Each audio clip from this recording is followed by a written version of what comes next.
सालों पहले फारस देश में अली बाबा और कासिम नाम के दो भाई रहते थे। पिता की मृत्यु के बाद दोनों भाई मिलकर अपने पिता का व्यापार संभालते थे। बड़ा भाई कासिम बहुत लालची था। उसने धोखे से पूरा व्यापार हथिया कर अली बाबा को घर से निकाल दिया। इसके बाद अली बाबा किसी बस्ती में जाकर अपनी पत्नी के साथ झोपड़ी में गरीबी की जिंदगी व्यतीत करने लगे। वह रोजाना जंगल जाकर लकड़ियां काट कर लाते और बाजार में उन्हें बेचकर जैसे तैसे घर का गुजारा चलाते थे। एक दिन अली बाबा ने जंगल में लकड़ी काटते समय 40 घुड़सवार को वहां आते हुए देखा। सभी घुड़सवार के पास धन की पोटली और खंजर थे। यह देखकर वह समझ गए कि ये सभी चोर हैं। अली बाबा एक पेड़ के पीछे छिपकर उन्हें देखने लगे।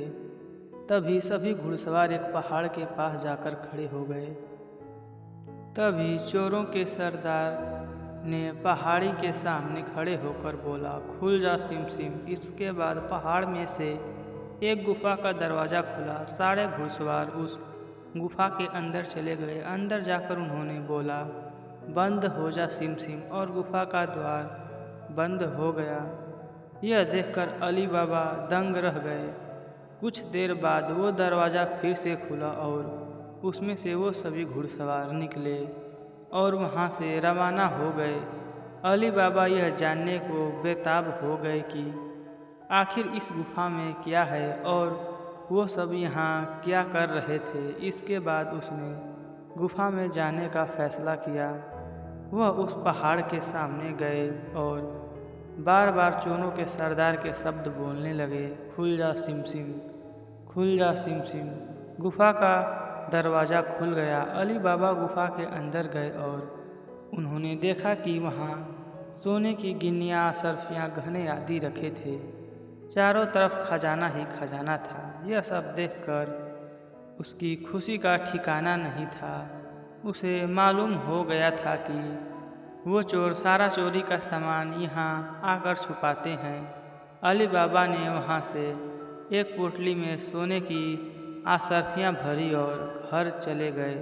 घर जाकर अली बाबा इस पूरे किस्से के बारे में अपनी पत्नी को बताया। एक साथ इतनी सारी अशर्फियाँ देखकर उनकी पत्नी हैरान रह गई और अशर्फियों को गिनने बैठ गई। तभी अली बाबा बोले, ये इतनी अशर्फियाँ हैं कि इन्हें गिनते गिनते रात हो जाएगी। मैं गड्ढा खोद कर इन्हें छुपा देता हूँ, जिससे किसी को भी हम पर शक न हो। अली बाबा की पत्नी बोली, मैं इनकी गिनती नहीं कर सकती हूँ, लेकिन अंदाजे के लिए इन्हें तोल तो सकती हूँ। अली बाबा की पत्नी भागती हुई कासिम के घर गई और उसकी पत्नी से गेहूं को तोलने के लिए तराजू मांगने लगी। यह देखकर कासिम की पत्नी को उस पर शक हुआ। उसने सोचा कि इन गरीब लोगों के पास अचानक उनके पास इतना अनाज कैसे आया। वो अंदर गई और तराजू के नीचे गोंद लगाकर लाई और उसे दे दिया। रात को अली बाबा की बीवी ने सारी अशर्फियाँ को तोला और तड़के सुबह उनका तराजू लौटा आई। कासिम की पत्नी ने तराजू को उल्टा करके देखा तो उस पर सोने की एक अशर्फी चिपकी हुई थी। उसने यह बात अपनी पति से बताई। कासिम और उसकी पत्नी यह जानकर जलभुन हो गए। दोनों को रात भर नींद नहीं आई। सुबह होते ही कासिम अली बाबा के घर गया और उससे धन का स्रोत पूछने लगा। यह सुनकर अली बाबा ने कहा, आपको कोई गलत फहमी हो गई है, मैं तो एक मामूली सा लकड़हारा हूँ। कासिम ने बोला कि तुम्हारी बीवी कल हमारे घर से अशर्फियों को तोलने के लिए तराजू लेकर गई थी। ये देखो, ये अशर्फी तराजू पर चिपकी मिली है।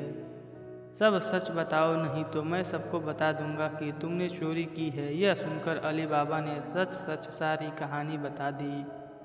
कासिम के मन में लालच आ गया। उसने खजाना हथियाने का प्लान बनाया और अगले दिन गुफा पहुंच गया। वह अपने साथ एक गधा भी लेकर गया ताकि वह उस पर खजाना लादकर ला सके। गुफा के अंदर पहुंचकर उसने अली बाबा ने जैसे बताया था वैसे ही किया। उसके खुल जा सिम सिम बोलते ही गुफा का दरवाज़ा खुल गया। अंदर पहुंचकर चारों तरफ खजाना देखकर भौचक्का रह गया। उसने बोरियों में सोने की सिक्के भरे और बाहर निकलते समय क्या बोलना है वही भूल गया। गुफा से बाहर निकलने के कासिम ने तमाम प्रयास किए लेकिन कोई रास्ता न निकला। वह गुफा के अंदर कैद हो जाता है। कुछ देर बाद जब चोरों का गिरोह वहां पहुंचा तो उन्होंने देखा कि बाहर एक गधा बंधा है। वे समझ जाते हैं कि यहाँ कोई आया है। चोर अंदर जाते हैं और कासिम को ढूंढकर मार देते हैं। इधर जब कासिम घर नहीं पहुंचता तो उसकी पत्नी परेशान हो जाती है और अली बाबा के घर जाकर बड़े भाई को ढूंढकर लाने के लिए बोलती है। अली बाबा ढूंढता हुआ गुफा के पास पहुंचा तो उसने भाई के गधे को घास चरते हुए देखा। वह समझ जाता है कि कासिम अंदर गया था और चोरों ने उसे पकड़ लिया है। अली बाबा जब गुफा के अंदर गया तो उसे कासिम की लाश मिली। अली बाबा लाश को घर लाता है और बिना किसी को बताए प्राकृतिक मौत घोषित करके उसका अंतिम संस्कार कर देता है। कासिम की पत्नी के कहने पर अली बाबा और उसकी पत्नी कासिम का व्यापार संभालने लगते हैं और उसके साथ रहने लगते हैं।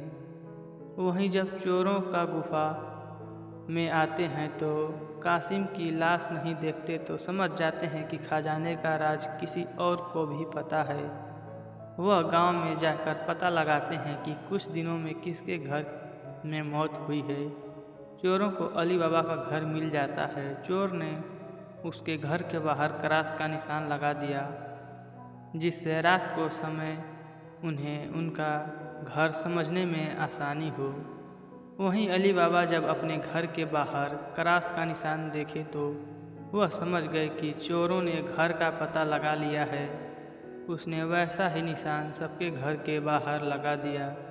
रात में जब चोर आए तो सबके घर पर वैसा निशान बना देखकर दुविधा में पड़ गए और वापस चले गए। चोरों का सरदार चुप चुप बैठने वालों में से नहीं था। उसने उस मोहल्ले में अपने आदमी को भेजकर यह पता लगवाया कि हाल फिलहाल में कौन शख्स वहां अमीर हुआ है। इससे उसे अली बाबा के घर में पता चला। उसने उसका घर अच्छे से पहचाना और रात के समय तेल व्यापारी बनकर उसके घर पहुंचा। वह अपने साथ तेल के 40 पीपों को लेकर गया। उसमें 39 में चोर और एक पीपा में तेल था। उसने सोचा कि रात में जब सब सो जाएंगे तो वो सब मिलकर अली बाबा को मार देंगे। उसने अली बाबा से दोस्ती की और रात को उसके घर पर ठहरने की इजाज़त मांगी। अली बाबा ने उसको खाना खिलाया और रात को रुकने की इजाज़त दे दी। अली बाबा की पत्नी को तेल के व्यापारी पर शक हुआ। उसने सारे पीपों को खटखटा कर देखा और वह समझ गई कि एक पीपा में तेल है और बाकी में आदमी हैं। उसने सभी एक तरकीब निकाली। उसने तेल वाले पीपे से तेल निकाला और गर्म कर बाकी पीपों में डाल दिया। सारे चोरों की मौत हो गई। रात में जब सरदार ने चोरों को निकलने का इशारा किया तो सभी चोर बाहर नहीं निकले। उसने पीपों को खोलकर देखा तो सभी चोर मर चुके थे। यह देखकर वह इतना डर गया कि अपनी जान को बचाने के लिए वह तुरंत वहां से भाग गया। सुबह अली बाबा की पत्नी ने ये सारी बात अली बाबा को बताई जिसे जानकर वह बहुत खुश हुआ। अब उन 40 चोरों के सारे खजाने का अकेला मालिक अली बाबा था। वह देश का सबसे अमीर शख्स बन गया था और खुशी खुशी अपनी बीवी बच्चों के साथ रहने लगा। कहानी से सीख, लालच मनुष्य का दुश्मन है। लालच करने से सब काम खराब हो जाते हैं।